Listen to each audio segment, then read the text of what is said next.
ইলিয়াস ভাই বইবে মোবাইল টিফেন আপনার দ্বারা আইছিলাম আইছিলাম আমার ওই মায়াগার তো দিয়া আমি তো আটকে পড়ছি বেতালে যদি আমার 10,000 টাকা দিতেন তাহলে আমার অনেক উপকার হইতো। 1010 করলি হইব। হ্যাঁ 10,000 এলিও হয়। আচ্ছা সাইটে তো সাই কি পর্যন্ত আছে? এখানে 10,200 টাকা। এই আমি 200 টাকা রাখিয়া দিলাম, আপনার এই 10,000 টাকা দিলাম, ধরেন।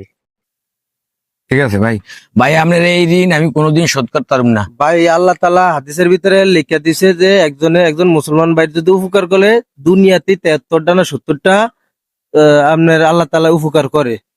এই বিধে মনে করেন যে আপনার একটা উপকার করলাম। ঠিক আছে ভাই, আপনার কাছে অনেক ঋণী রইলাম। আচ্ছা ও হেলাল বেটি আডি নিল 10,000 টাকা। টেয়াটা দিয়ে দেয় না সময় মতন। ওকে কি হেলাল ভাই না বইয়ে রয়েছে দেয়া যায়? কি হেলাল ভাই আপনি এনে বইয়ে রয়েছেন 2 মাস 23 দিন হয়েছে আপনি আমার তো টিয়াডি নিলেন 10,000 টাকা, আপনি দিয়ে আমার টিয়াডি দেওয়ানোর কোনো খবর নেই ভাইয়া? কেন ভাই, টাকা নেওয়ার সময় আপনার আমি কইছি না যে ভাই আপনার এই ঋণ আমি কোনো সময় শোধ করতে পারবো না? হ্যাঁ এটা কি টাকা চান, আমি তো আবার টাকা চান এটা কি কইলেন? ইন্নালিল্লাহ, না, এটা তো কথার মধ্যে পড়ে না। 10,000 টাকা নিছেন, এটা কোনো কথা কইলেন আপনি?